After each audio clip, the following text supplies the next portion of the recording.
Night over South Korea. Full moon hanging in the sky like nothing is wrong. This district is called Oryudong. Quiet streets, half the building's already dark. Then a wet scream cuts the silence. A tiny creature is crying in the alley. Above the rooftops, a hulking thing is already walking the streets. Taller than a truck, blue skin, every step splitting the asphalt. Civilians spot it and break, half running, half frozen in place. The crying is coming from a smaller red creature lying in the gutter, a baby version of whatever the big one is. The big blue monster moves toward a couple too slow to escape. A swing connects with a parked car, flips it like paper. Blood hits the wall, somebody hits the ground. A woman starts begging the thing to stop. The small red one keeps wailing in the gutter, too young to even understand what it is. Then a shadow drops from the rooftop above. A red shoe lands in the dust between the civilians and the monster. A white cap and a red mask, hands already up. This is the night a guy called Zero appears on planet Earth for the very first time. Our hero stares the blue beast down without flinching. A woman in the crowd screams a name, Jong-ho, like the creature in front of her used to be a person, meaning the thing was a man yesterday. Remember that detail? It matters later. Bro takes one breath and rushes in anyway. A fist slams the monster mid-chest. The impact cracks the pavement under both of them. Another swing splits the air. The beast's roar gets cut in half. A third hit ends the round, monster knees buckling. Meanwhile, a little girl in a polka dot dress is shaking behind a dumpster. Another smaller creature is creeping toward her. Our hero spots it without even looking, kicks it across the street in a single move. The kid stops shaking the second she sees the white cap standing over her. But the night isn't done. The big monster transforms, skin tearing open, teeth growing in places teeth shouldn't go. A red mouth opens wide enough to swallow a car. Our hero ducks under the jaws without breaking stride. Another fist catches the new form mid-flight, blood splashing the wall behind. The wreckage piles up around them. A punch sends splinters into the wall. Bro keeps moving, fists working faster than the eye can follow. The monster swings wild. Our guy slides under, comes up smiling. Another connect. Bone cracks audibly across the street. The creature stumbles backward, the polka dot kid still watching from her hiding spot. Our hero throws one final hit, clean, surgical. The monster drops in pieces and the entire street goes silent. Our guy lowers his fist, no celebration, just done. The civilians peek out of doorways and parked cars. An old man whispers that the thing is actually dead. Then a slow, shaky clap starts. One set of hands, then 10, then the whole street. Somebody yells, the night was unbelievable. Another voice asks what just happened. Phones come out, every single one of them recording. This is the footage that's about to break the internet. The crowd surrounds our hero. Somebody asks for a name. Others want to know how to thank him. The polka dot kid runs up first, thanks him from the bottom of her tiny heart. A woman asks how she can ever repay him. Our guy just stares back, no answer behind the mask.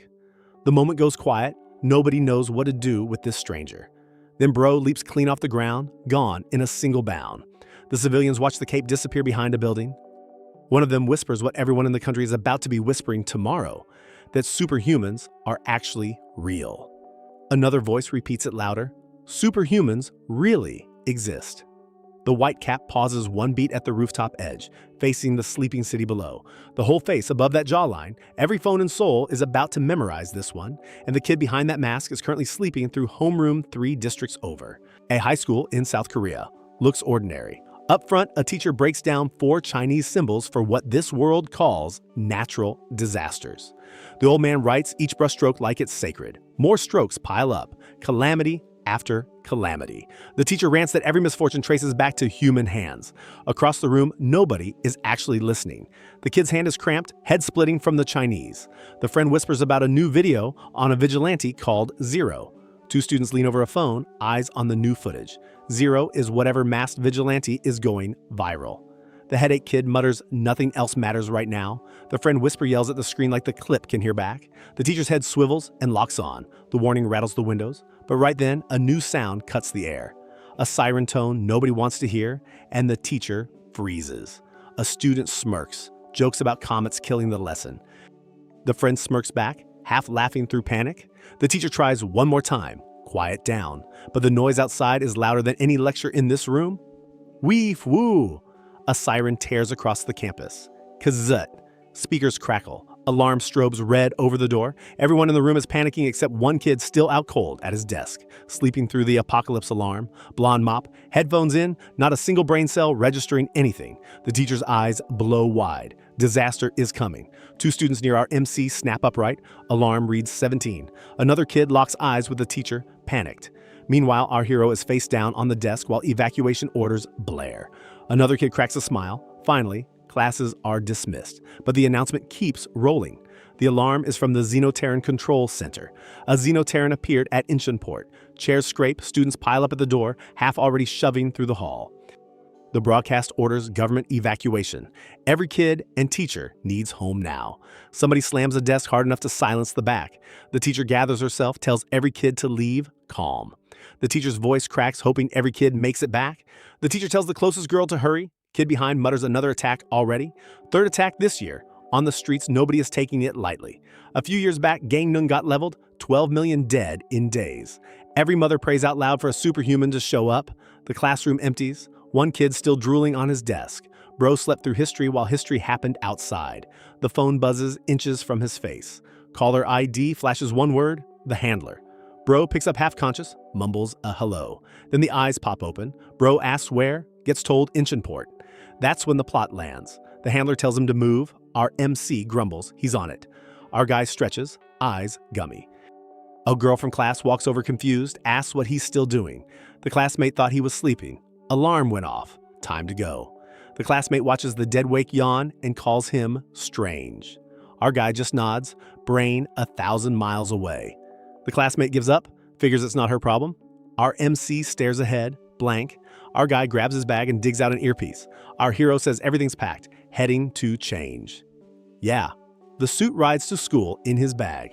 Back at his desk for one last second, our guy sits with a doubled up face and a thought bubble full of nothing. Then bro slips into the bathroom, scans for anyone inside. Clear, time to suit up. Cranes at the port look like a normal afternoon, except down at street level, one man has lost it. Bro screams at the thing in front of him, calling it a monster. A blur rushes him fast across the dock. A massive bald civilian steps in, built like a mountain. Above them, a hulking blue beast, spiked shoulders, bloody arm. A freight truck flips through the air from one swing. The bald guy holds his ground in the dust. The big guy's voice shakes. How is this thing even alive? The blue monster crouches and clears a rooftop in one jump. The beast lands hard enough to crater the asphalt. Down in the wreckage, a kid is sobbing. The brother shakes so hard everything around him goes blurry, hisses for quiet. The brother begs the kid to stay quiet. The monster will hear. The brother promises they'll get out alive, voice cracking. Meanwhile, a phone buzzes, handler asking where he is. Bro taps back. Bathroom, changing. This place is a mess. The handler urges him to move faster. Our hero asks if the line is up. Yes, online and tracking. Our MC plugs the wire in, pulls the mask out. The handler tells him to stay discreet, slip out unseen. Mask on, hood up, our MC gives the green light. Our guy says he's moving. Bro launches straight out the window. Back at the port, the blue monster towers over the two civilians. The brother spots it lock on, full meltdown. The brother yells for anyone, voice broken. The tail whips down faster than any eye can follow. The brother throws himself on top of the kid as a shield. A swing crushes both bodies into the floor. Yellow paint splash across the concrete. Except it's not paint. The creature turns away like nothing happened. Two civilians flat, the brother and the kid who wanted his mom. That's our hero's opponent. From above, a red and white blur drops, cape flying. The beast pivots toward the new arrival. Our hero lands, fists up, mask shadowed. The dying kid behind him reaches out, mouth shaping mom. Our guy launches straight at the monster. A backhand sends our hero flying. Our MC bounces off the wall. Tang, mask askew, body crumpled. Our hero coughs blood, eyes blurry, head pounding. Heavy footsteps close in. The creature takes its time. A memory flashes, xenoterran, and the face bro made first hearing what these do. Our hero is helpless on the ground. Our guy whispers into the earpiece, admits it might be over. Then a glint catches behind the armor, close on the chest, a blue glow under the plating, a weak point. Right then, a bigger figure steps between our hero and the beast. The same bald civilian, back for round two, ordering it back. The big guy tells the thing to back the hell off. Our MC tears down the street to the port, handler calling every turn. The handler pushes him on, target around the bend. Anti-xenoterran units are deployed at the docks. Our hero leaps rooftop to rooftop. The handler's voice tightens. Older fighter is alone. Our guy spots the cranes, reports the port in view. The bald civilian is bleeding. Superhuman too, turns out. Our MC's voice cracks. Somebody help this guy. Meanwhile, the older fighter takes on the monster solo. Our hero arrives. The older fighter glances back. Our guy admits he can't leave this idiot behind. The older guy waves him off, tells him to bail. Our MC shakes his head. The kid's time has come. Our hero tells the older guy he's doing this. That line carries the rest. The beast pivots toward both, eyes on the older fighter. Our hero stares and asks what this thing even is. The older fighter snaps, begs him to leave and not come back. Then bro charges the monster bare knuckle. The fighter rams the beast head on, trucks colliding. Our MC's eye stays locked on the fight from cover. The impact sends a container sailing. Our guy gasps. The older fighter hits the dirt, curses his luck. The bald guy collapses against a crate, bleeding bad. Our MC is sprinting back the moment it lands. The older fighter looks up, completely lost. Our hero launches at the container. A hand reaches up. The container weighs more than a building. Crack. Concrete crumbles in his palm, but our MC doesn't move. The older fighter's jaw drops. The beast freezes mid-stride. Can't process this either. Our hero stands casually holding it with one arm. Our MC tells the monster not to throw containers. Somebody could die. Coldest line in soup. Dust still hanging in the air around the container our hero just yanked out of the sky. Behind the mask, our guy's eyes stay completely calm. Catching a flying building is apparently a normal Tuesday for him. The older fighter and the monster both stare, faces frozen in pure disbelief at what just happened. The beast takes one step back. Even the monster cannot process this. Our MC tells the thing to be more careful next time because somebody could actually die from a stunt like that. Our guy whispers into the earpiece, asks the handler if she's listening, admits he's a little scared too. And remember, 20 minutes ago, this exact kid was face down asleep on a school desk. The blue beast just stares back. No movement, no sound, only dead silence between them. Then our hero turns the question to the handler, asks if it's worth trying to talk this thing down first. The handler agrees on the spot. The green light comes back.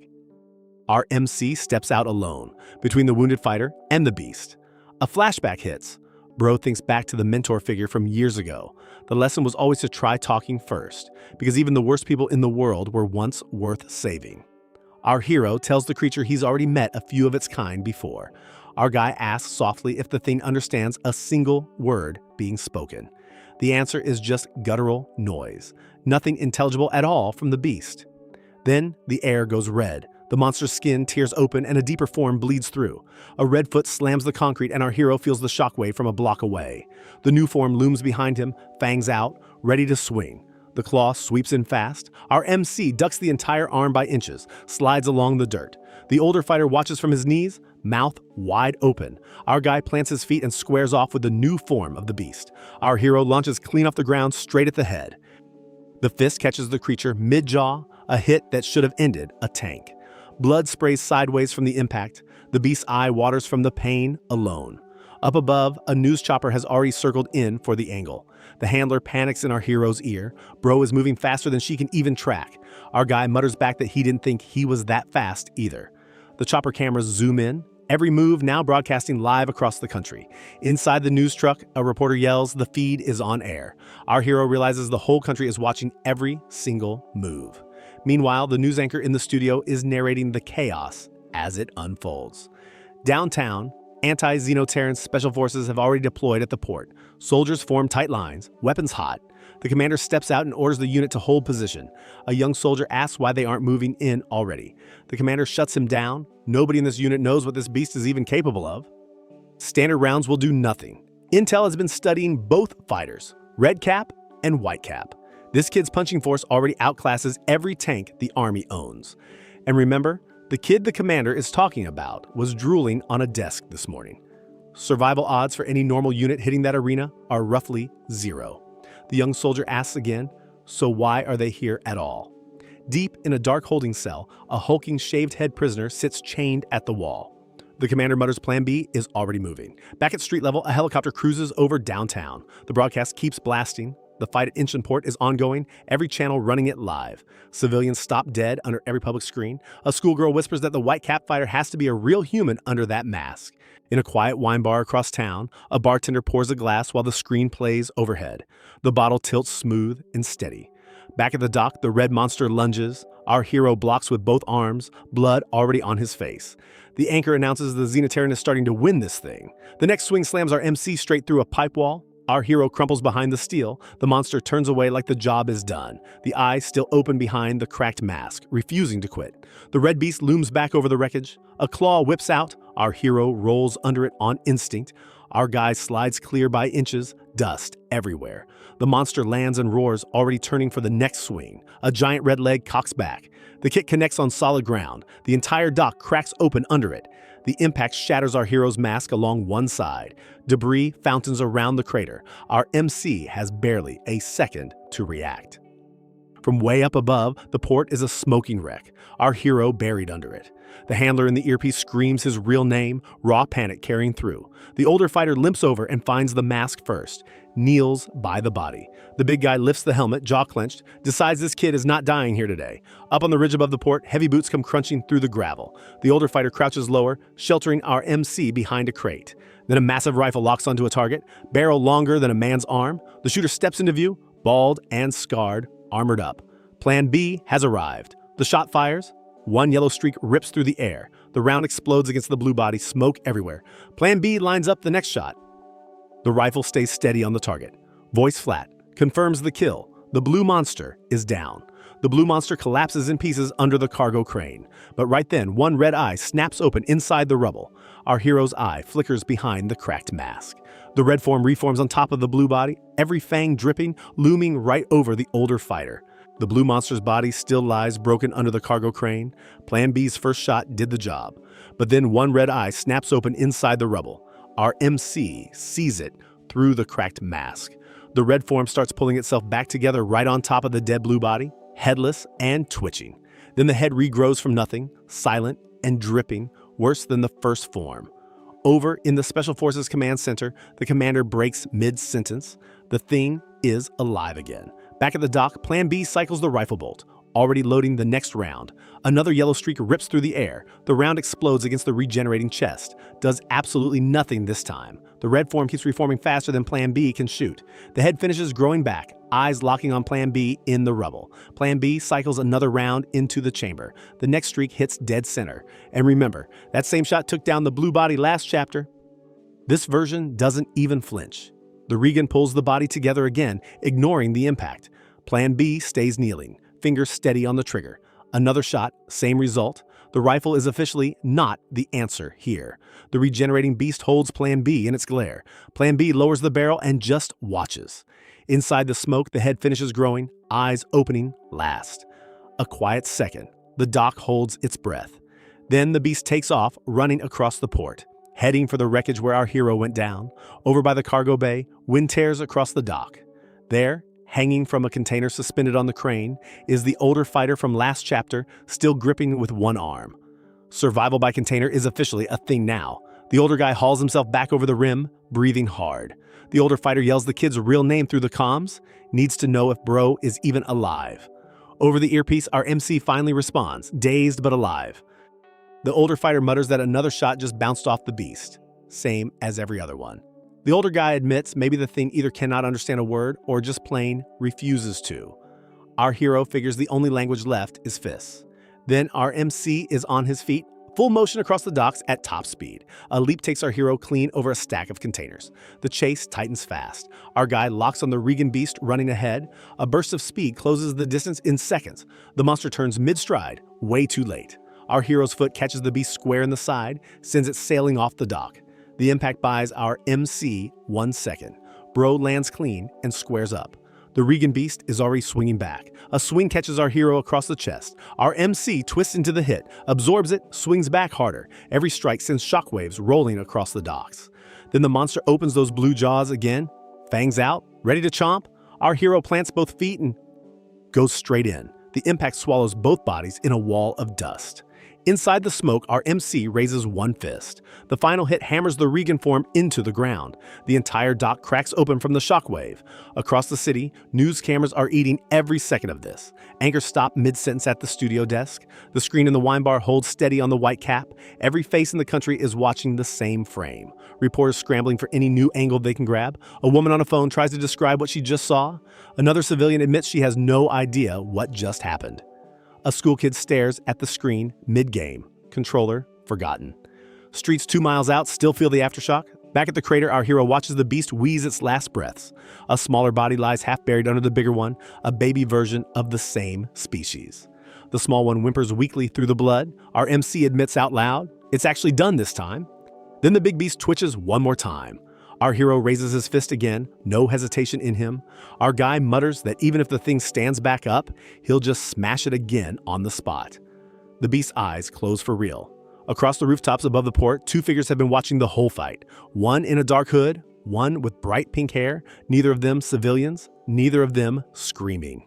The hooded one notes the kid turned out more brutal than the rumors promised. The pink-haired partner says this was probably not even full power. The pink one turns and walks off into the smoke. Her partner gets told to wait a second. She'll be back fast. The hooded figure stays planted, completely patient. Back at the crater, our guy is still standing on top of the beast. Then our MC senses a new presence dropping in behind him. Our hero turns sharp. Somebody is here who absolutely should not be. A figure in a dark hat and red beads lands a few meters off, white tassels swinging. Our hero asks who the hell this stranger even is. The answer does not come in words, just a wide red-lipped smile under the hat brim. Our MC steps back on instinct, every alarm bell going off in his head. The stranger starts laughing under the hat, low and ugly. A cackle turns the whole tone of the chapter cold. Then the stranger names our hero by his hero title, Superhuman Whitecap. Our hero stares at the figure that just dropped into the crater out of nowhere. MC's eye locks on every detail. Black hat, white braids tied back, blood-red beads against pale clothes. Our hero asks flat out who this even is. No answer from the stranger, just that wide red-lipped smile under the hat brim. The smile gets wider. This guy is enjoying it way too much. Then the laugh starts, low and crawling under everything else on the dock. The stranger finally speaks, tells our guy that's one scary stare kid, or rather superhuman Whitecap. That line lands like a punch. Up above, the news chopper has the whole exchange on live broadcast. Anchors hit every screen in the country. A mystery man is now standing in front of the Whitecap who just put down the xenoterran. The chopper cameras zoom tighter, cannot pick up what the two are saying. Reporters yell into their mics anyway. Civilians in living rooms lean closer to their TVs. Meanwhile, in the wine bar across town, the bartender forgets the glass mid-pour. In a packed restaurant, every patron pauses mid-bite. The question on every screen is the same. Are these two about to throw down? A drunk yells loud enough for the whole bar to hear. They are absolutely about to throw down. Over the earpiece, the older fighter is completely amped up. The older guy admits the kid is officially a superstar now. Has to take this as a compliment. The older fighter mutters that our MC is allergic to compliments, though. Figures bro will ignore the whole thing. The older guy orders our hero to find out who this stranger is and where the guy is from. Our MC asks out loud where this guy even came from. The smile drops half a notch under the hat.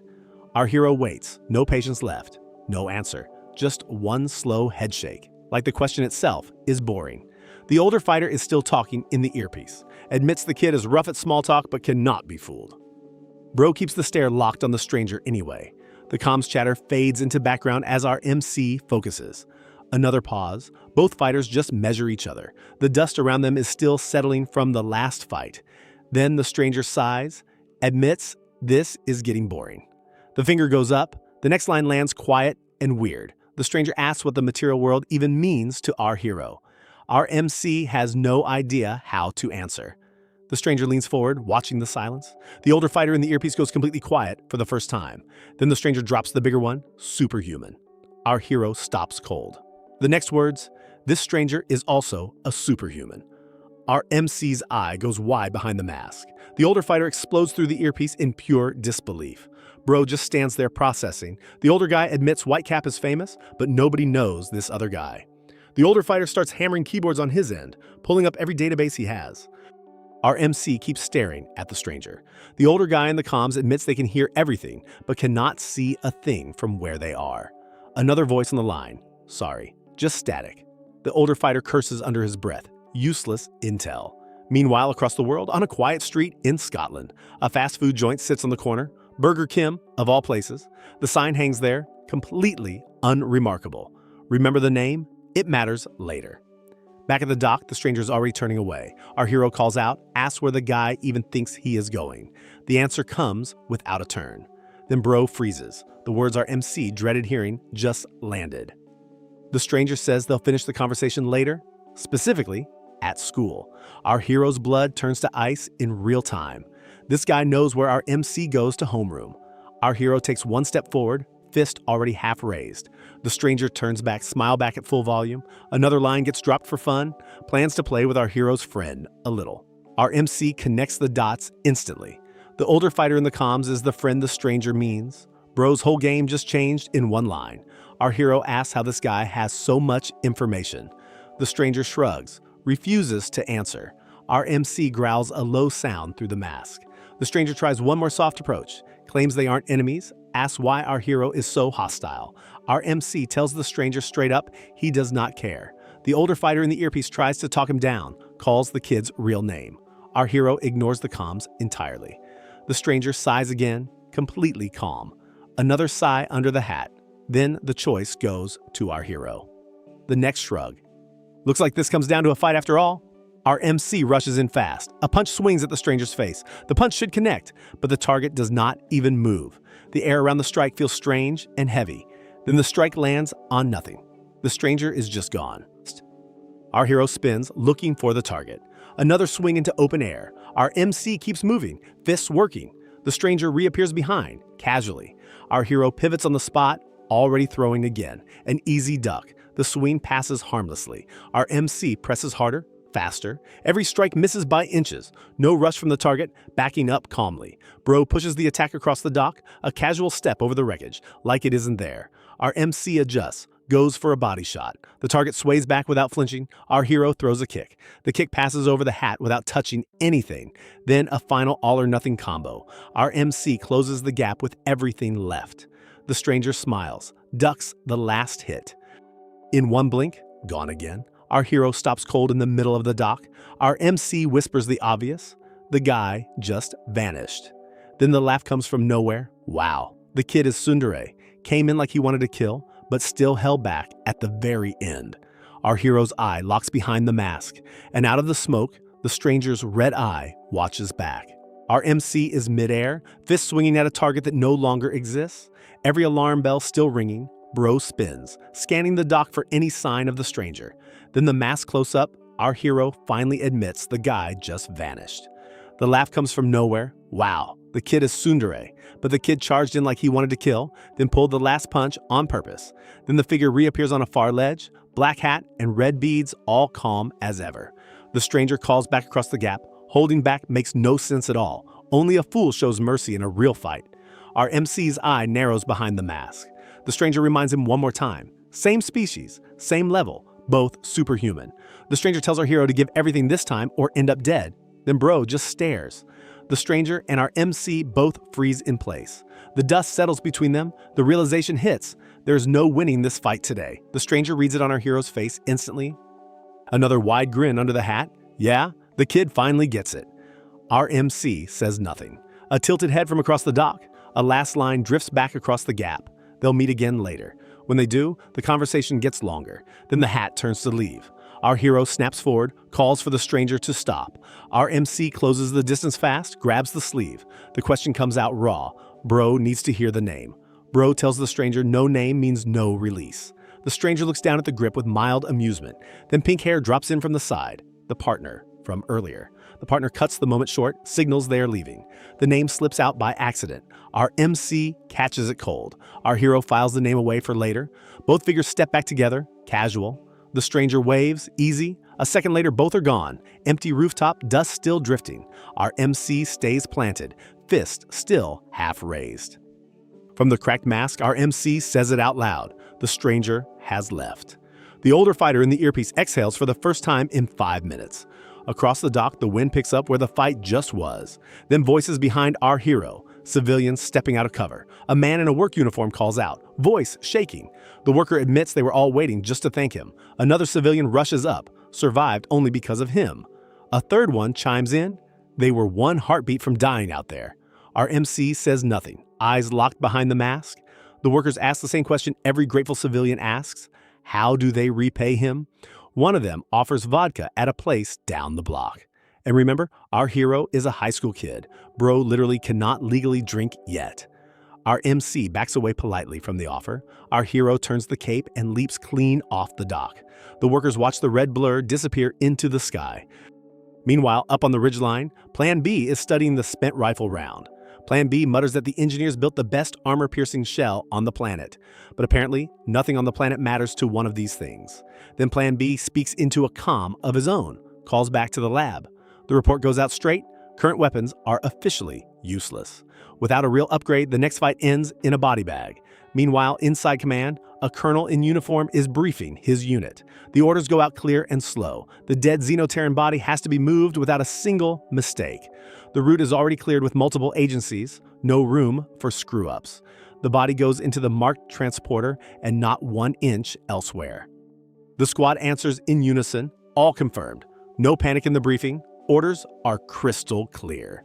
The transporter is already on site, engine running. Then higher up the chain, an executive picks up a phone in a corner office. The suit on the other end is dismissive, just wants the short version.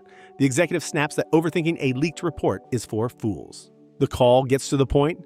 The body is being shipped to Scotland. Departure is tomorrow evening. And remember the Burger Kim spot from last chapter. Same country, same destination. Extremely not a coincidence anymore. The assistant chimes in. Time for the speech. The executive waves the call off. The staff gets told to handle the rest. Across the country, a crew loads the wrapped body onto a flatbed. Guards in tactical gear stand around it on every side. The transporter coughs to life and starts rolling. Then a different sound cuts across the lot. Rotor blades, not part of the schedule.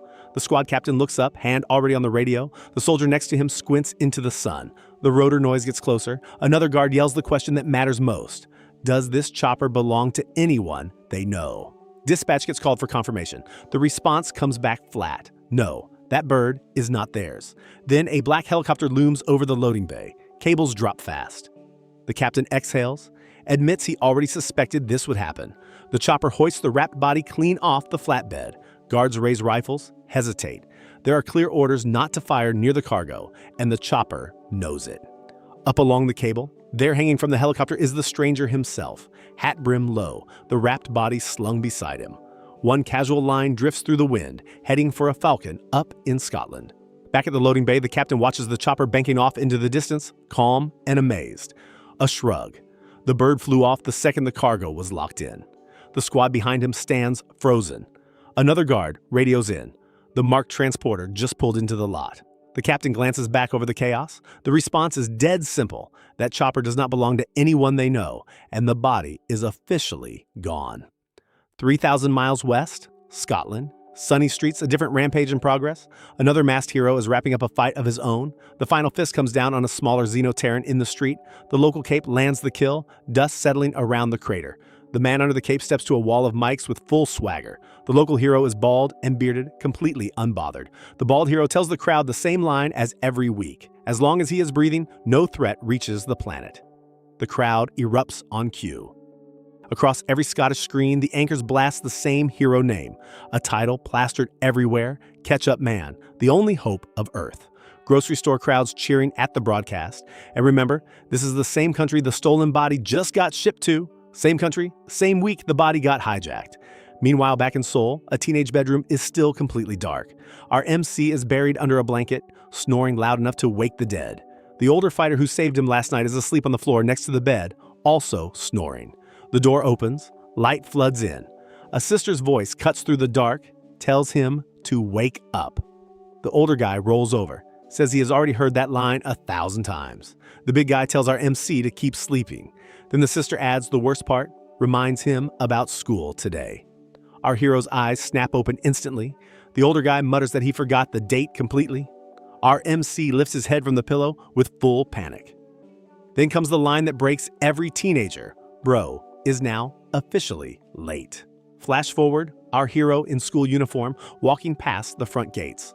The hallways are buzzing about last night's broadcast. A student is half yelling at a friend, defending the Whitecap on principle. The defender argues Whitecap is the only one out there risking his life against the Xeno menace.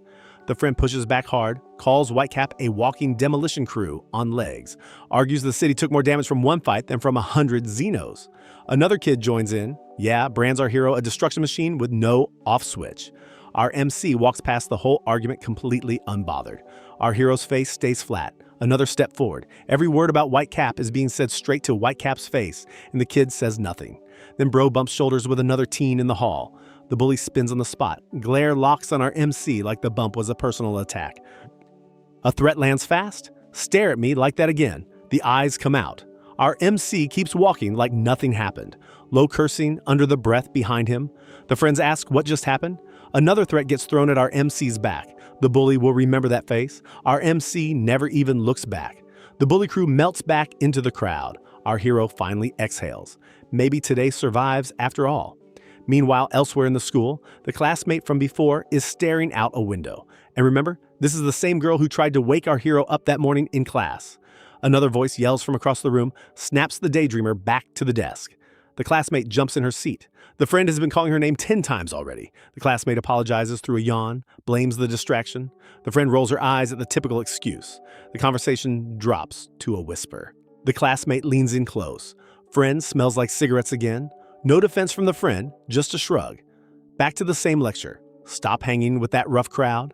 The friend cuts it off. Please, not the mom act right now. The lecture keeps coming, but the friend fires back, wants the classmate to quit boxing first. The classmate goes quiet. Both girls drop the subject. Then, off the coast of a quiet island, a fishing boat rocks in the swell. The old fisherman on board is reading a magazine in a folding chair, a quick frown, a strange ripple in the water just past the rail. The fisherman gets up and steps to the side. Then comes the sighting, a massive shape moving under the surface, bigger than the boat itself. The fisherman freezes on the spot. A quiet curse leaves him. The shape circles closer, a clear silhouette under the water. A shadow the size of a building is heading straight toward the boat. The fisherman backs up 2 steps. Then the surface starts to break, water churning where the thing is about to come up. The fisherman whispers under his breath, frozen by the shape rising. Behind the boat, the water starts to part open. The sea monster from the last cliffhanger is fully out of the water now, a wall of teeth and bone rising over the boat. Flashback 5 minutes, 2 fishermen on the same boat, calm and unaware. The younger fisherman is showing off a gift he just bought for his daughter, figures she will like it. The older guy chuckles, asks if he has even seen her today. A shrug. The wife stopped letting him drop the kid off years ago. The older guy laughs at his friend's whole life. The younger one fires back. At least the daughter learned to cook. Both share the slow, easy laugh of 2 men with nothing to do until dawn. Then, plusk. A splash hits the water beside the boat. The older fisherman looks up sharp, eyes scan the surface for the source. A quick mutter about a ripple in the water just past the rail. The man tries to convince himself nothing is going to happen. Then the eyes catch the shape under the water. The fisherman freezes mid-breath. The sea breaks open in one violent burst. A massive blue figure rises straight out of the water, bigger than the boat itself. The boat gets thrown sideways from the wake. Both fishermen scream at once. One of them yells for the other through the spray. The boat tilts dangerously. The older fisherman finds his footing on the rocking deck. Then everything goes quiet. The monster just stares down at them. Meanwhile, inside Seoyeon High School, Incheon, same morning, completely different world. A teacher at the front is mid-lecture talking about how often these things appear now. A kid sketched a small white creature on the board next to him. The class half listens, half doodles through it. Another student behind whispers he knew a kid who skipped class this week and never came back. The teacher's name is on the board. And remember, this is the kind of class our hero would normally be sleeping through. This past week alone has been packed with new attacks, the teacher says. The next slide drops one word on every screen: non-humans. A hulking red creature looms across the projection. Every one of these things means the same: beings that are not human. The UN announced just this week that in the last 5 years there have been at least 2 confirmed contacts. The world map lights up, 517 people dead across the globe. A girl in the back finally looks up from her phone. 6 confirmed appearances this year alone. Yesterday's count alone, 14 people hurt. The next slide flips on the wall. 4 silhouettes appear on the screen. every public theory about who the superhumans actually are. The captions read like trash headlines, every theory wilder than the last. The teacher admits there are dozens of theories floating around. Then comes the harder truth. Every single one of those theories is a lie. Another silhouette appears. Long hair, mystery body type. On the screen, a small white corpse, the kind only experts ever see. The body of a brutally killed non-human, killer still unknown. Then the next slide, the most tragic case in the files, 11 people dead that night. This remains the only case where a non-human escaped alive. The monster was named the seven-horned one because of the spikes growing out of its skull. The silhouette of the seven-horned monster fills the room. Pure white, demonic. Then the slide tells everyone the same line. The thing vanished as fast as it appeared, climbing straight into the sky. Men in suits analyzed the case for months. The official takeaway is plastered everywhere. The thing was hiding to heal wounds. The UN built an early warning network the same week. A special anti-non-human unit was formed right after. That is the one plan B serves under. Then a familiar mask hits the projection. Our hero's white cap face. The room goes dead quiet. The teacher asks the question every kid in the country wants answered, wants to know what is even under that white cap. No one answers. The bigger question lands, wants to know the origin of these non-humans. A student in the back yawns through it. The bell is about to ring. A final thing before the bell. The teacher straightens up. Just because there is a lesson, students should not be sleeping through it. The teacher's voice rises. The students should be deeply interested in what is happening to the world. Watching it on TV is not enough anymore. In times like these, humanity needs every brain awake. A final line, the teacher signs off with the honest take and dismisses class. A girl by the window stays completely silent through it all. Long brown hair, jaw set tight as she stares at the chalkboard. A phone on her desk lights up. A message from outside the school. Across town, inside a moving car, a hand reaches for a child's photo taped to the dashboard. One quiet line from the driver promises the kid he is almost there. The driver is sweating, eyes red, needs to meet his son no matter what.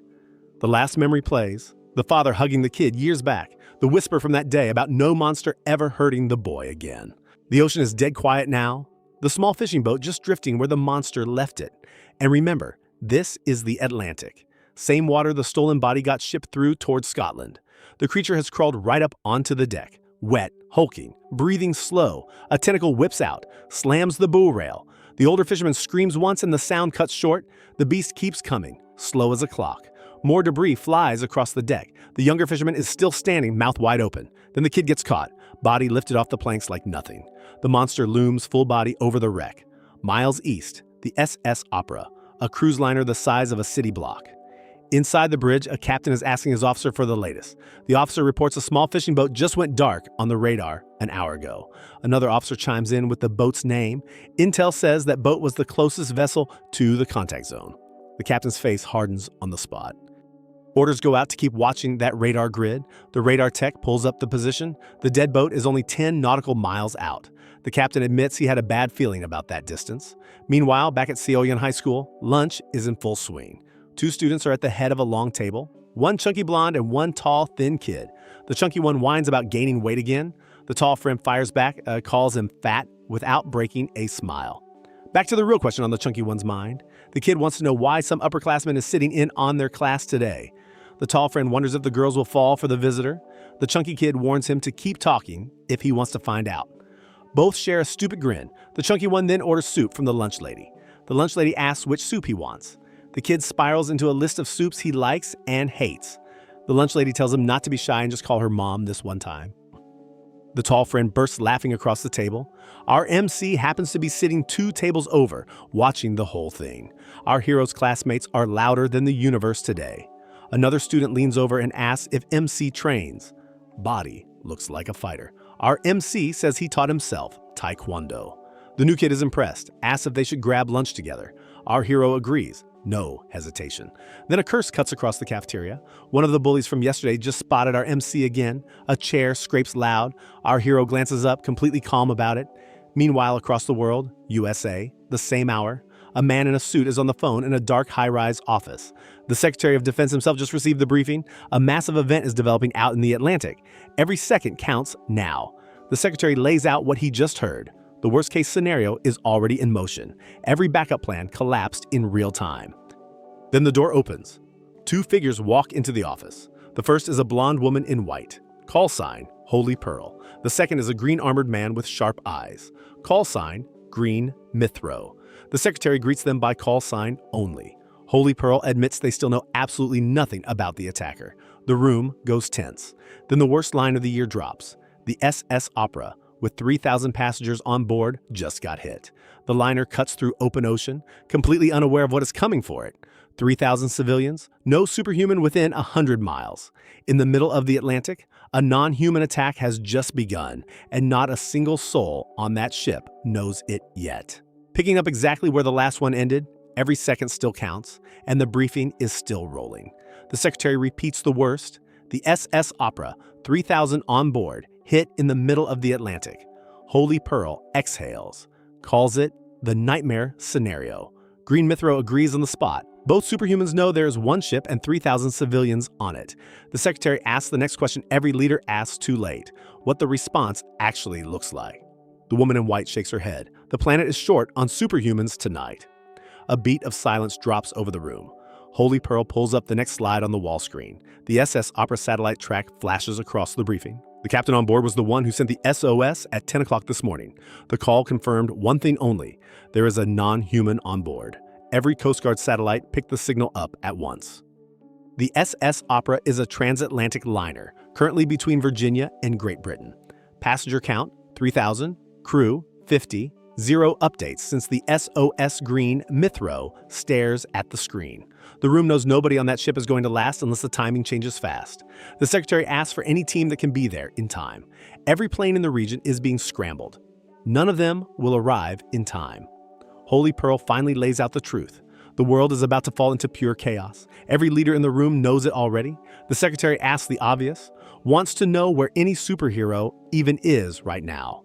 Green Mithro admits the closest one is hours away. The woman in white mutters about idiots in the room and walks out. Outside the office, the situation is on every screen in the building. Interns crowd around the TVs. Every channel is running the same headline. Nobody on that liner has a clue. Meanwhile, back in Seoul, lunch break is still rolling at our hero's school. Our MC and the new friend grab a tray together. Easy moment, no drama. The cafeteria is loud, normal, nothing special. Then a shadow drops across the table. One of the bullies from yesterday just shoved his way through the lunch line. The bully tells everyone today is the day to teach someone a lesson. The gang spreads out, blocking the aisle. The finger points straight at our MC. The kid gets picked as target one. Then the first punch swings down. Our hero takes the hit on the shoulder without moving. The bully steps in for the next shot. Our MC just looks up, completely calm, completely done. Another shot lands across the jaw, then a third one straight to the body. Our hero still does not swing back. The cafeteria goes dead silent, watching it. The bully grabs our MC by the collar, wants to know why no fight back. Our hero finally speaks, admits he just wanted to eat lunch. The gang laughs at the line. The bigger kid cocks a fist for the kill shot. Then a voice cuts across the cafeteria, tells them all to back off. The gang turns at once. A girl in a yellow hoodie steps into the open, short brown hair, jaw set tight enough to break. And remember, this is the silent one from class who never said a word during the whole lecture. Picking up exactly where the last one cut, the girl in yellow just told the whole gang to back off our hero. The brown-haired classmate stares them down like they aren't five guys with fists in front of her. The bullies pause, completely thrown by the interruption. The bully boss leans forward, wants to know if she heard herself talk just now. The silent one repeats every word, no softer than the first time.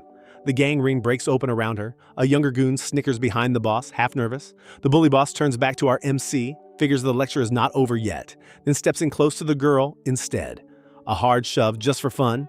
The girl stays planted on the spot, jaw set tighter than before. Another goon mutters at his boss to let it go. The teacher could walk in any second. The boss is mid-swing when somebody else shows up in the doorway. A new shadow lands at the front of the cafeteria, hand on the wall. The goon flinches first. Heavy footsteps cut the room, and it is not a teacher coming through. The gang boss's face drops the instant the figure walks in. A bigger frame strides straight up the aisle between tables. The new one is older, scarred, red-tufted hair on top. A nickname runs through the cafeteria in a whisper. One of the big three of the Gun-Do gang. Our MC clocks the new guy fast. The brown-haired classmate freezes too, eyes going wide. Then the senior gangster opens his mouth. calls the bully boss out by name, and tells everyone to wrap this nonsense up before the teacher walks in. The gang stiffens on the spot. Then the senior takes one slow step forward. Our hero notices the boss's whole body language drop in real time. The gang boss lowers his fist immediately. The senior raises one foot, completely lazy about it. The boot lands clean on the bully's hand, mid-air. A crack of bone. The boss is on the floor before anyone in the cafeteria can react. Our MC and the brown-haired classmate both stare at the move. The senior steps over the body without even looking. A last line drops on the way out. The fun is officially over. The goons scatter without another word between them. The senior walks back out the way he came in, hands in pockets. The brown-haired classmate exhales for the first time in a full minute. Our hero gets back up off the floor, dusting off the uniform. Our MC thanks the girl flat. No spin, no decoration. The girl just nods, eyes still on the door he left through. Then they finally sit down together at the same table. A quiet beat, both eating like nothing just happened. Our MC finally asks who those guys even were. The classmate explains they are from the same class, just a fight crew that pops up in every school. The senior was the big league though, completely different tier. Another quiet beat between them across the table. The girl mutters that the gang acts like dying goats whenever anyone bigger shows up. Our hero almost laughs at that one. Almost. Then the school bell cuts across the cafeteria. Both stand together to clear their trays at the same time. A quiet nod between them at the door. The moment passes. They head out separate ways through the hall. Meanwhile, in the air over the Atlantic, the rescue team is already in flight formation. Holy Pearl is up front, comms wide open. The older agent flying beside her gives the team call sign for the operation. The woman in white tells the unit she will be their link straight to Washington. Every voice on the comms confirms in unison. Then the ship comes into view ahead. The SS Opera, dead in the water, no lights. No. The upper deck is ripped wide open from above. A deep red glow on the lower decks pulses through the dark in a slow rhythm. Holy Pearl drops down through the broken deck without a word. Boots touch a floor slick with fresh blood. The rest of the team lands beside her in tight formation. A quiet whisper escapes the team, calls it a slaughter. Bodies are piled across the floor in every direction. Every single passenger on this deck is already gone. Then a low growl rolls up from below the floor. Holy Pearl signals the team to move forward, weapons up. The partner draws a long blade and steps up beside her. A massive red eye opens in the dark, slow and aware. The beast turns toward them through the bodies. Holy Pearl steadies her stance, feet planted. The rest of the team braces for impact at the same time. The eye locks onto Holy Pearl directly, full focus. Then both superhumans run straight at the thing without hesitation. Picking up exactly where the last one cut, the secretary is back on the comms with Holy Pearl mid-step. A final briefing on the SS Opera. It is a massive ship with every floor laid out different, easy to get lost in. Holy Pearl turns to Green Mithro on the broken deck. Both superhumans get the same instruction at the same time. Split up to cover ground. The order comes through cold. Divide into upper and lower floors and clear the entire ship from there. Then a tactical map of the SS Opera lights up between them, every level color-coded. The instructions stay simple. Find any survivors and take down the non-human as fast as possible. The secretary adds one warning. Alone, neither of them is as strong as the pair together. Holy Pearl takes the upper decks. Green Mithro nods and takes the lower half himself. Both agree to flash a signal if a fight breaks out anywhere. Then the comms go quiet between them. Holy Pearl drops up through the ceiling toward the upper levels. Green Mithro heads down the staircase in the opposite direction. A massive impact rocks the corridor. Holy Pearl punches clean through a wall to get to the next deck. The upper hall is dead empty, emergency lights still buzzing overhead. Holy Pearl moves further in, boots loud on the carpet, every cabin door is hanging open and nothing is inside any of them. Another floor cleared, the woman in white pushes deeper into the ship. Holy Pearl checks the next sector, no bodies anywhere on this level. The agent admits over the comms everything looks eaten and gone. The woman in white asks Green Mithro how things are looking on his end. The answer comes back tight. Nothing yet from the entrance side. The agent pushes through another set of double doors. The rest of the deck is empty rooms, lights flickering at intervals. A quick survey of the rooms, still no contact at all. Then a small sound carries down the hall. Our agent freezes mid-step. A soft whimper rolls out from one of the cabins ahead. Holy Pearl approaches the door slow. A careful push and the door creaks open. A woman is curled inside the cabin, alive, completely terrified. The survivor's face lights up at the sight of the white uniform. The survivor whispers about her missing family. Holy Pearl crouches down to check her, needs to know if anyone else is alive on this deck. A quick call into the comms. Somebody on this deck made it through. Trembling hands reach out for help. Holy Pearl helps the woman up gently. A final check of the cabin, empty, no others left. The comms confirm the survivor is being escorted to a safe corner. The woman in white tells the survivor to stay quiet and stay low. The survivor nods through her tears. Then the agent moves on to the next deck. Another floor down, the air starts getting heavier. The lights flicker out across the corridor. Holy Pearl steps into what was a grand reception hall, admits out loud the smell of blood. Is everywhere now? The agent pulls a sleeve over her nose and keeps moving. Another corridor, another dead silence. Holy Pearl rounds a corner cautiously. A shadow at the far end of the hall freezes the agent on the spot. The agent raises her hand to strike, then the fist drops. The woman in white recognizes the figure across the hall instantly. Green Mithro is standing right there in the corridor. Both agents stare at each other, completely confused why they are on the same level. Holy Pearl asks the obvious, wants to know why Green Mithro is on the upper deck at all. Then a red eye opens in the dark behind Green Mithro. A massive bite snaps out of nowhere, catches Green Mithro square in the arm. Blood splash across the carpet. Green Mithro curses loud enough to shake the ceiling. The agent grips his bleeding arm, half stunned. Holy Pearl raises her hand for the strike. Green Mithro chokes out the question that has no answer. Has no idea what just happened to him. Picking up from where the bite landed, the green agent is on the floor, arm bleeding bad. A twisted creature crouches above him, mouth still red. The bleeding man admits he was careless. Holy Pearl stares at the scene, completely lost. None of this should be physically possible. Then the truth lands all at once. The Green Mithro standing next to her is not Green Mithro, a perfect copy of the partner, identical down to the eyes, the voice, the body language. White claws extend from the back of the imposter. The agent swings without warning at the standing copy. The imposter takes the hit completely clean, no flinch at all. A massive blue tentacle bursts out of the fake Mithro's chest. The punch comes back fast with a follow-up. The imposter staggers backwards, skin tearing open. Every layer of the costume peels off in pieces. Underneath the disguise, a hulking blue creature with one giant red eye. Holy Pearl's gut drops on the spot. The thing in front of her is the actual non-human, shapeshifted. The woman in white mutters out loud, wants to know if this is even the real form or just another layer. The agent refuses to believe what she is seeing. One more strike incoming, the fist primed for damage. The blue creature lifts both arms wide. Half of the room becomes claws. The agent throws everything into the next combination. The imposter weathers it without slowing down. Then the real Green Mithro finally drops in through the ceiling. Red hair, no armor, completely awake. Both of the real agents stand side by side for 1 second. The imposter pivots between them, choosing a target. The red-haired agent charges first, bare knuckle. The imposter matches the punch. Holy Pearl jumps in from behind. The three figures collide in a knot of motion. Meanwhile, a small hand reaches out from a side room, a pink-haired kid peeking through the crack.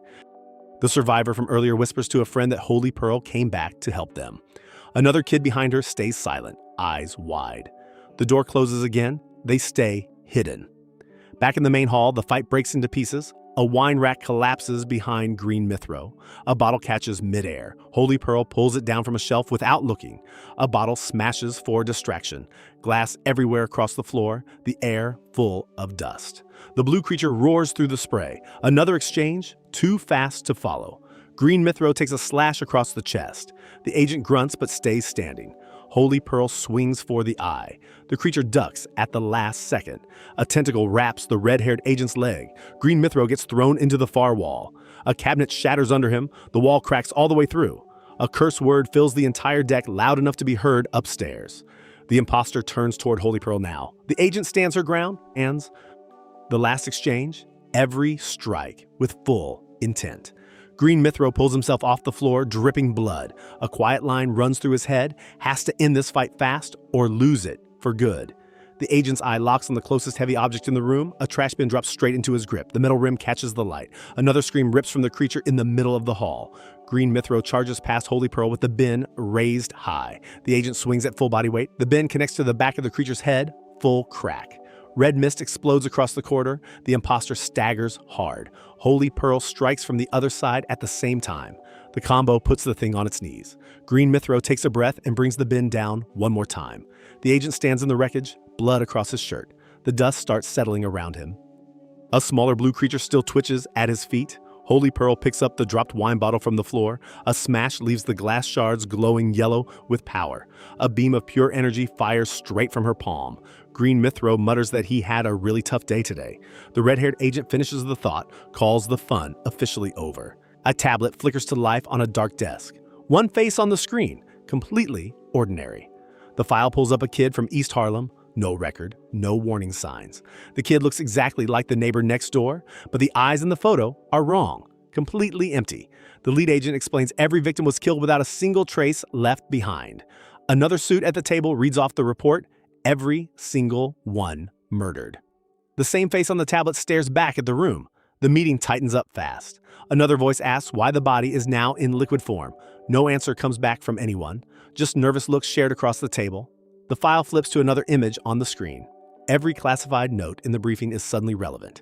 The agent at the head of the table mutters, "A piece is being missed." Then the door opens. Somebody is reporting in. Back on the SS Opera, the fight is in its final round. Holy Pearl finally gets a strike on the imposter with full force.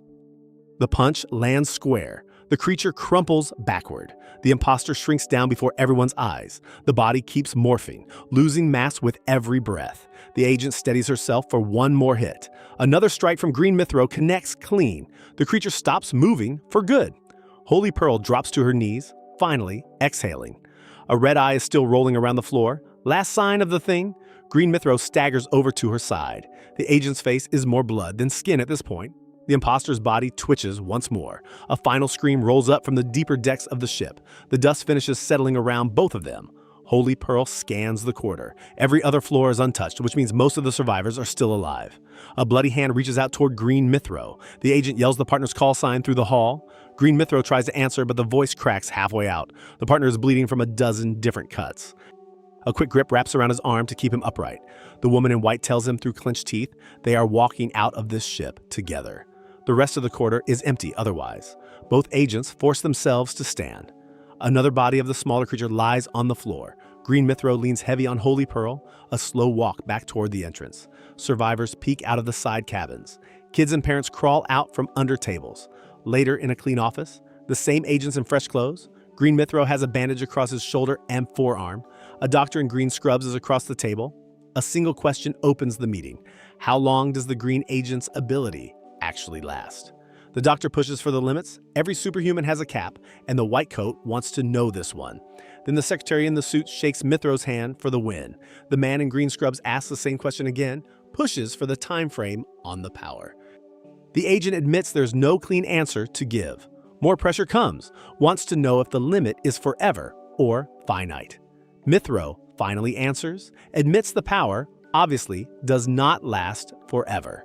The answer gets scribbled down on a chart. The lights flicker on the wall for 1 second. Then a hand goes up from across the room. An analyst pulls up the original case file again. The killer in the photo had the exact same eyes as the shapeshifter on the SS Opera. The identification lands. The dead creature on that ship was wearing the face of the same kid from East Harlem. The room goes dead quiet. Holy Pearl figures the case just connected itself in 1 second. The meeting ends with one cold thought. Every superhuman in the country might be sitting next to one of these things and never knowing it. Across the city lights, a tower stands dark against the sky. Inside one of the parked cars, a man in a suit is at a tablet, fingers moving fast. The tracking is taking longer than expected. Eventually, a name flags up on the screen.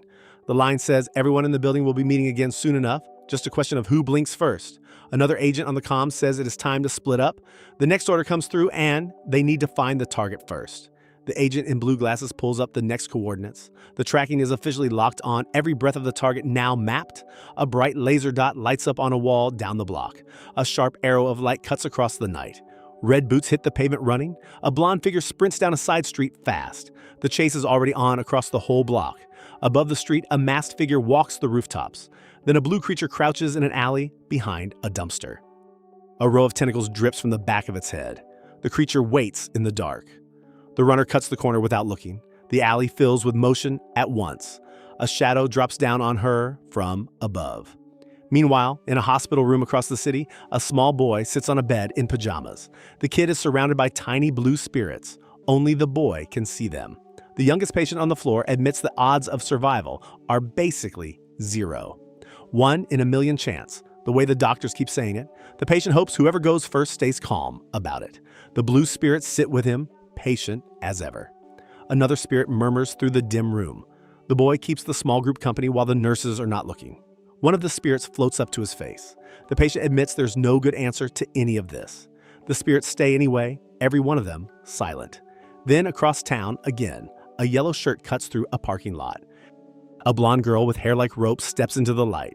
A tag flashes across the broadcast. Codename, Kill Males, new on the roster. The girl steps over a torn body without flinching. The agent walks straight toward the source of the screaming.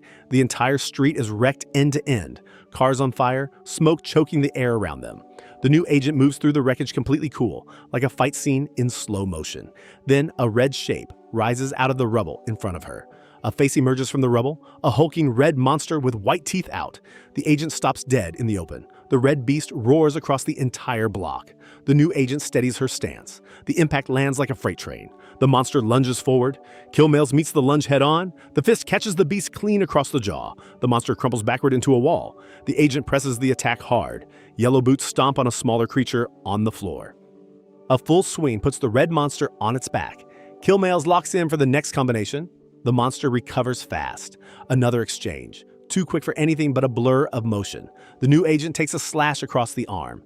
Kill Males keeps going without slowing down. Another strike from the agent, clean and surgical. The monster's head snaps back hard, the last face shown on the red beast, pure rage, eyes wide open. A smaller crawler still twitches across the street.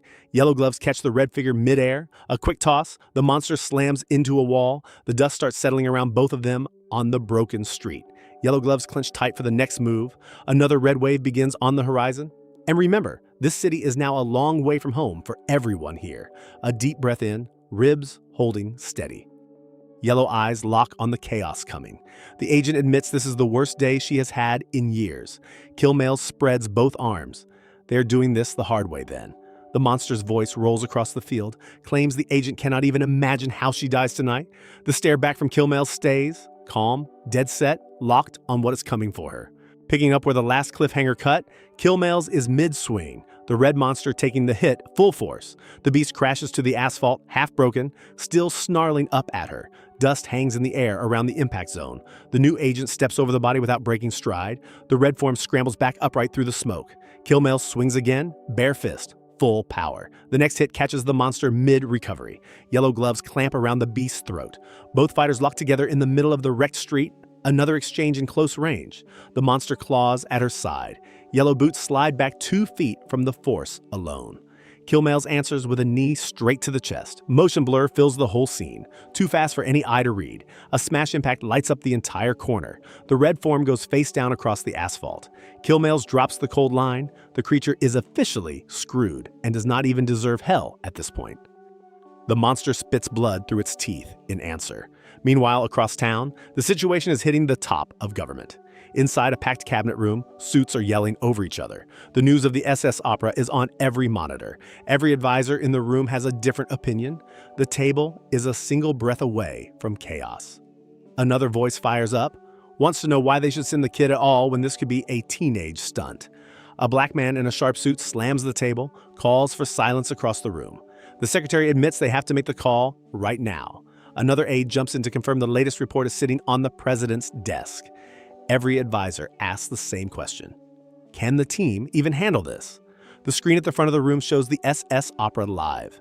The cruise ship is dead in the water with smoke from every deck. Military commanders pull out their maps. Every projector in the room lights up at once. The president finally drops a fist on the table. The secretary delivers the timeline. Every operation is being scrambled. Every nation watching is waiting on the same answer. Then a defense officer steps forward. Tactical briefing for the boss. The officer pulls up a satellite chart of the open Atlantic. Every available ship in the area is plotted in real time. The officer tells the president no other team can reach the cruise liner in time. Every minute is another body lost on that ship. The president presses for the fastest path possible. Another advisor asks the question that matters most, wants to know the timing from harbor to the SS Opera. The blonde aide running the numbers responds quickly. The answer comes out clean, less than 90 minutes from the port. The room exhales together. Green light comes down from the head of the table. Every officer in the room starts moving at the same second. The order is officially out. Back at the street fight, Killmails drags the broken red monster up by its throat. The beast tries to claw back with whatever is left in it. Yellow gloves squeeze tighter. The agent admits out loud she is done playing with this thing. The monster realizes too late what is coming next. Then golden energy starts crackling around her fists. Every car on the street rattles from the buildup alone. Killmails lifts the beast clean off the ground. Yellow eyes locked, mouth set hard. The air around her is bending from the heat. The agent powers up fully. Golden light wraps her whole body. Killmail stares the creature down with the new aura active. Yellow fingers tighten around the monster's neck. Then she pulls back the punch of the day. Every onlooker in the street covers their face. The building behind her bends from the pressure. The beast finally lets out a real scream. The agent does not flinch even once. Killmails drops the final cold line. Anyone in earshot should beg the creature for mercy on its behalf. The monster's eye goes wide for the first time. Yellow light fills the entire block. The fist starts moving forward. Meanwhile, the SS Opera in the middle of the Atlantic is starting to glow inside. Every survivor on the ship feels the pressure change at the same instant. The lights across the corridors flicker hard.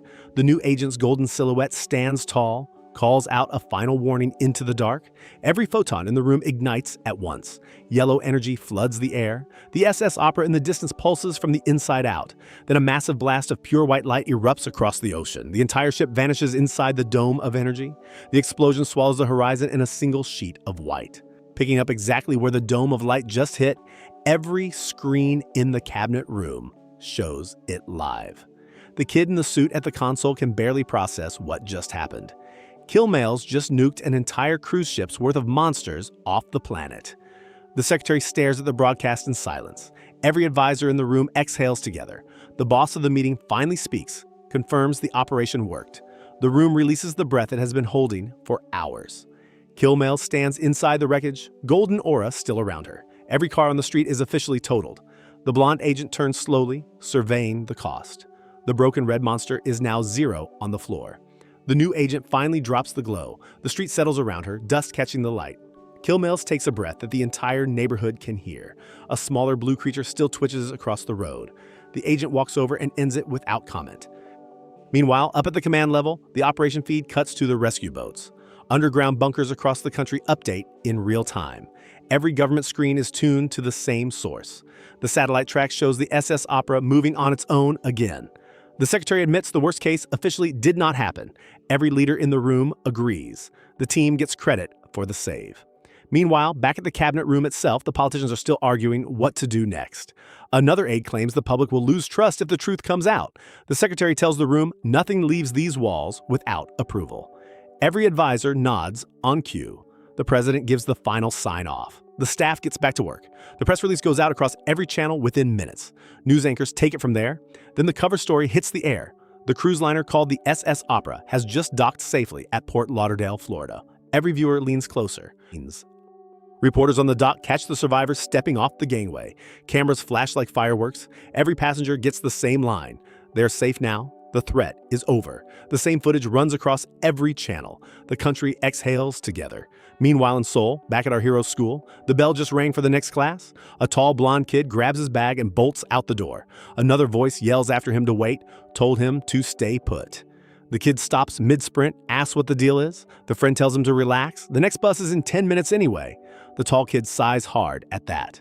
Our MC walks past them both at the same time, eyes on the floor. The brown-haired classmate from before catches his eye for a second. Both nod and keep walking opposite directions. Meanwhile, inside a high-rise office across the city, the same suit-clad agents who briefed the team earlier are watching the news feed too. One of them remembers the Withrow name from the case file. The room asks the same question every viewer in the country is asking. Is the white-capped superhuman still alive after all this? Every face in the room stays neutral. The secretary admits they have no answer yet. The screen flips to the next story. Meanwhile, on a rooftop above the same office, the pink-haired figure from earlier sits casually. The partner in the dark hat is back too. And remember, this is the same guy who taunted our MC on the docks. The pink one mutters about how brutal the woman in white actually is, calls her Holy Pearl with full respect. The Hat Man admits to clashing with that agent before. Actually, it was just watching her fight from across the city. The agent sensed his presence through it instantly. The stranger had to show himself just so she would stop looking. The pink one keeps pushing. Pearl is the worst kind of strong. The Hat Man laughs back, claims now he is not weak either. The pink one calls that line another lie outright. Meanwhile, down on I-95 in Florida, a single car races south down the highway. The man behind the wheel is sweating, eyes red, the photo of a child still taped to the dashboard. And remember, this is the father praying to meet his son again. Same kid from the ship. The driver whispers under his breath, begging the kid to hold on just one more hour. And that highway, that survivor list, that pink-haired duo on the rooftop, the white cap nobody can find. Every single thread is now pointing at the same coast. And that is where the story takes off for real. If any of this hit, drop a like and hit subscribe so the next part lands the second it drops.